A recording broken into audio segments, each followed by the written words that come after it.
Uh, the central thing the government needs to do is it needs to now give a little bit of transparency on its actions. We need to understand when they open, what is the criteria for that opening?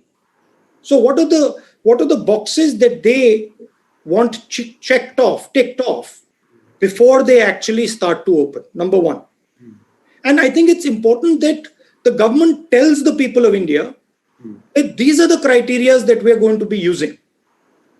And if these criteria are met, then we are going to open. Second,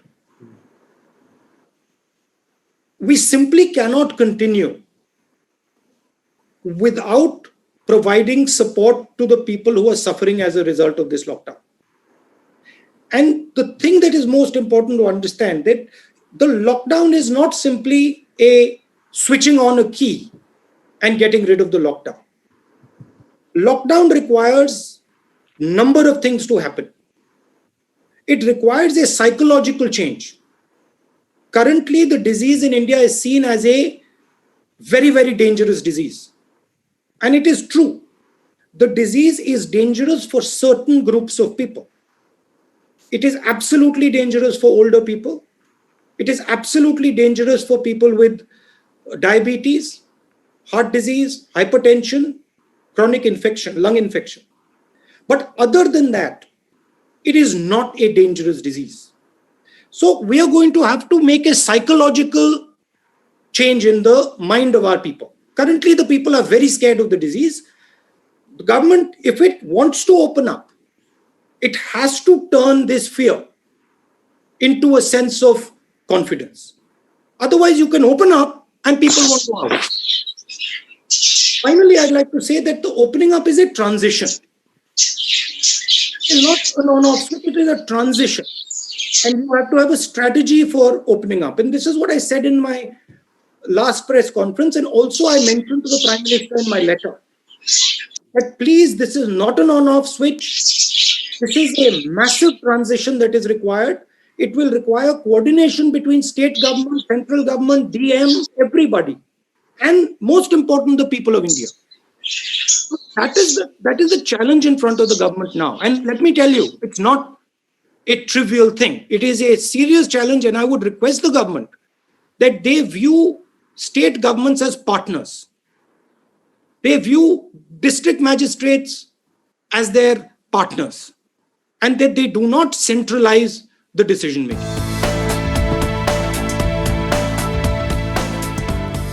There are pushes and pulls with regards to the migrant labor.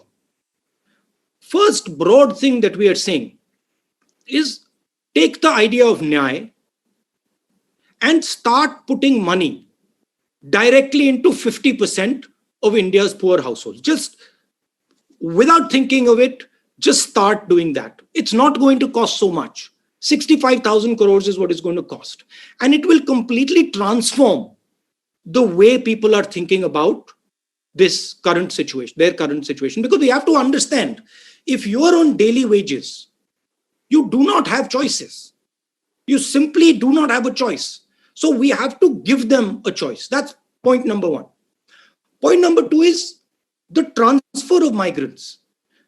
I'm not an expert on this.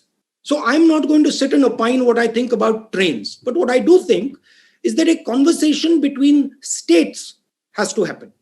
And these decisions have to be made with empathy towards migrants, with thinking about their rights, so not crushing their rights, but they have to happen between states, and the center has to oversee them.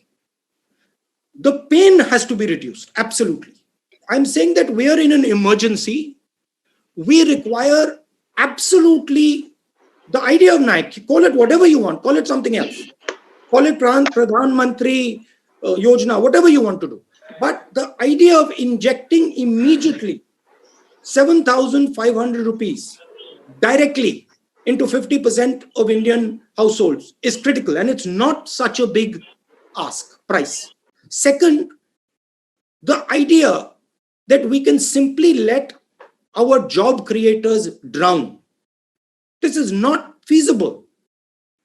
We have to protect them. We have to make sure that we give them a wage protection scheme, 1 lakh crore wage protection scheme, and 1 lakh crore credit guarantee scheme to MSMEs. And then we have to give them 6-month interest subsidy. So we have to build a wall for them so that they can fight what is coming. We have to give them we have to build a financial support behind them. Look, it is pretty clear that a lot of these companies are going to go down. If we do not do anything, massive number of them are going to go down. So we have to ensure that we build a wall and we protect as many of them as possible. Now, there's another thing here, which is something important, that when we think about India's business system, we cannot simply say MSMEs, and not big business, because there is a link between big business and MSMEs.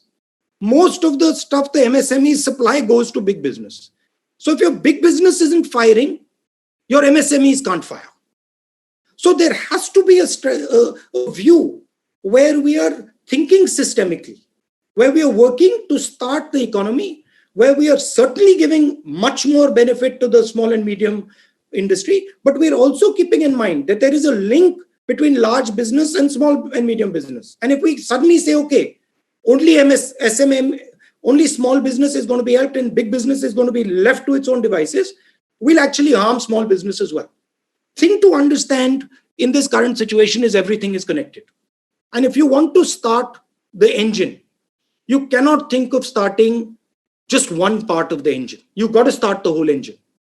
That is why creating demand, putting money into the system, putting money into poor people's hands, helping small and medium businesses, making sure you're protecting some of the larger players. These are all things that are interlinked if you want to start the economy.